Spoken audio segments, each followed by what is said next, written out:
પાદરા તાલુકામાં 12 ગામોને એલર્ટ કરવામાં આવ્યા છે, કારણ કે કડાણા ડેમમાંથી મહી નદીમાં પાણી છોડવામાં આવ્યું છે। કડાણા ડેમમાંથી મહી નદીમાં પાણી છોડાતા મહી નદી બે કાંઠે વહી રહી છે અને તેવામાં કાંઠાના જે ગામો છે તેને એલર્ટ કરવામાં આવ્યા છે।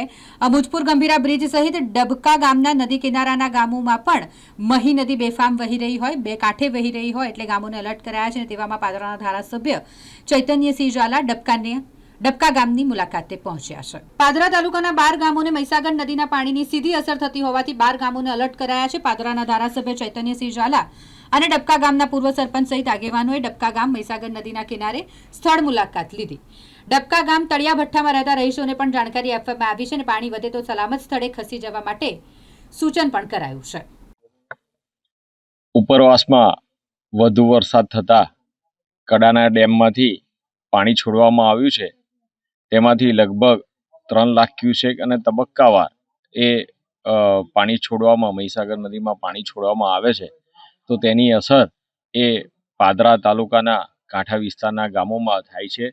તેમાં પાણી ગામ સુધી પહોંચી જાય છે, જેથી કરીને આજ રોજ પરિસ્થિતિની જાણકારી મેળવી છે અને જરૂર પડે નીચાણવાળા વિસ્તારોમાં વધુ પાણી ભરાય તો ત્યાં લોકોને સાવચેત રહેવા માટે અને જરૂરી લોકોનું સ્થળાંતર કરવા માટેની વ્યવસ્થા હાલ કરવામાં આવી છે અને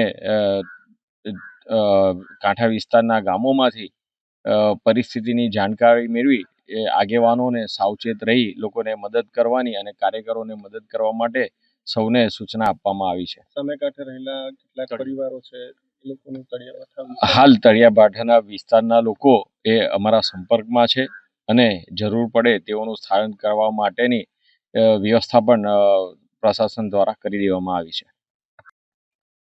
હાલ કડાણા ડેમમાંથી મહીસાગર નદીમાં છેલ્લા 72 કલાકમાં તબક્કાવાર વારાફરતી પાણીની છોડવામાં આવી રહ્યું છે, જેને લઈને પાદરા તાલુકાના 26 ગામોમાં જે મહીસાગર નદી પસાર થાય છે એમાં તંત્ર દ્વારા છેલ્લા 2 દિવસથી તેઓને એડવાન્સમાં જાણકારી આપવામાં આવી છે કે કોઈ પણ ખતરો દેખાય તો સલામત જગ્યાએ ખસી જવું।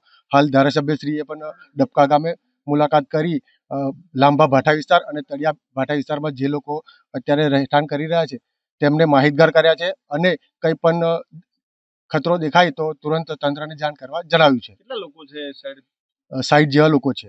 શું પરિસ્થિતિ છે ડબકામાં? એ લોકો અત્યારે સેફ છે, પણ જો કદાચ ઉપરવાસમાં વધુ વરસાદ પડે તો તે લોકોને સલામત જગ્યાએ ખસી જવું જોઈએ।